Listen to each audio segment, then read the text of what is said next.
আছি। আমি যদি কোনো পাপ করে থাকি তাহলে দুনিয়াতেই ক্ষমা করে দিও, কাল কিয়ামতের দিনে আমাকে পাপী বানিও না। কিছুক্ষণ পর সুলাইমান বাদশাহ জেলের সাথে নদীতে মাছ ধরতে গেল।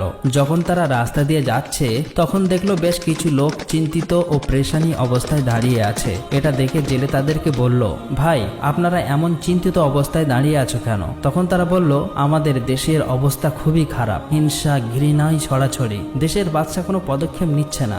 আসলেই সুলাইমান বাদশাহ তো খুবই ভদ্র এবং খুব ভালো মানুষ, হঠাৎ কি এমন হলো যে পরিস্থিতি সাধ্যের বাইরে চলে যাচ্ছে? তবুও সুলাইমান বাদশাহ চুপচাপ রাজ দরবারে বসে আছে, কোনো ব্যবস্থা নিচ্ছে না। দেশের জনগণ খুব কষ্টের মধ্যে আছে। এটা শুনে সুলাইমান বাদশাহ কিছু বুঝতে পারছে না আসলে ব্যাপারটা কি হয়েছে। তিনি সব ভুলে গিয়েছিল সেখানে যে সিংহাসনে বসে আছে, যে দেশ চালাচ্ছে, সে আসলেই একজন শয়তান জিন, কিন্তু তার হাতের মোজেজা সেই আংটি তার কাছে নেই, তাই কিছুই করতে পারছে না। আবার এটাও বলতে পারছে না যে আমি